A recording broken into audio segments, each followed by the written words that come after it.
The Hive.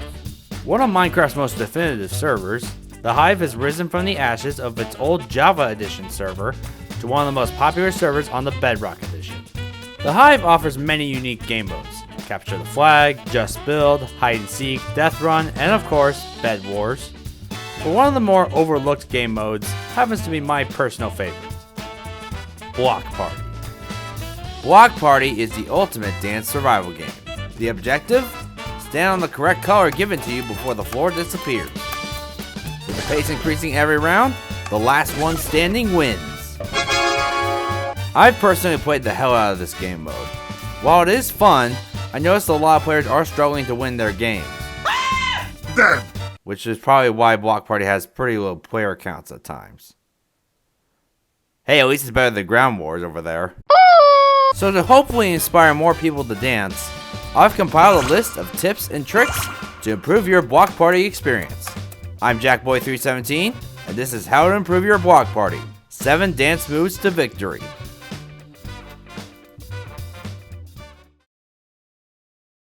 Number 1, play in third person.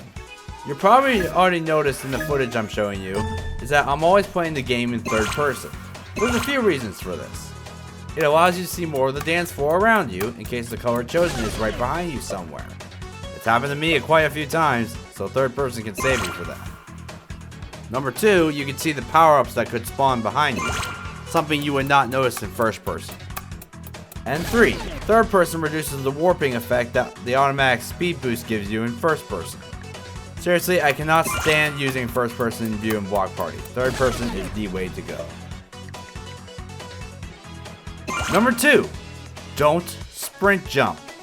Now this one sounds very bizarre, as anyone who's played Minecraft knows that sprint jumping is much faster than normal sprinting.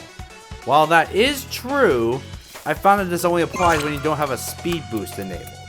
You see, sprint jumping with a speed effect in Bedrock Edition will actually nerf the speed you move, while regular sprinting doesn't.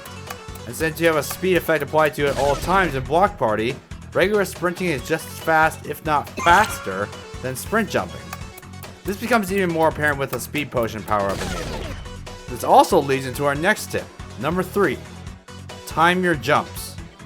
If you are running as fast as you can to the correct color, but you know that time is almost up and you still have about 6 or more blocks to go, keep running. And when the floor is about to disappear, jump at the very last possible instant to keep yourself from falling. If timed correctly, you should be able to make it to the other color without falling into the void. Now this one obviously takes skill and time and practice to get right. But once you do get it down to a rhythm, this trick can be a game saver. It definitely has been for me. Number 4, colorblind mode. Okay, this one's pretty obvious. Most of you who've played Block Party before are probably already aware of this feature, but for those who aren't, this is a lifesaver for anyone who is having trouble getting the colors right. To enable colorblind mode, right-click the gear on the far right side of your hotbar and then click the button next to colorblind mode. What this does is it puts a different symbol on each colored block to help you identify which one is which. It's crucial for those who are actually colorblind, and it's also a great tool to use if you're having trouble with differentiating cyan and light blue, which I see a lot of players doing. Number 5, get as many power-ups as you can. This one is also pretty obvious, but collecting power-ups can often be the difference between winning and losing. There's 4 types of power-ups: speed upgrades, jump boosts, leaps, and color teleporters. Now, as the name sounds, you'll want to rack up as many color teleporters as you can, but the most important thing to know is to try to save them when the rounds start getting faster and faster. Starting around 15, the timer gets faster and faster every 2 rounds. This is why teleporters can help you win the game. So yeah, if you know you're about to fall, just use your teleporter. It'll save your life. Anyways, moving on. Number 6, don't grab unreachable power-ups. What I mean by this is that if you know you won't be able to grab a power-up before the floor disappears, do not grab it. If you're closer to the correct color than the power-up and the time is almost up, go to the color, not the power-up.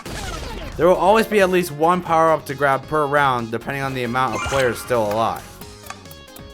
And finally, number 7, don't jump early.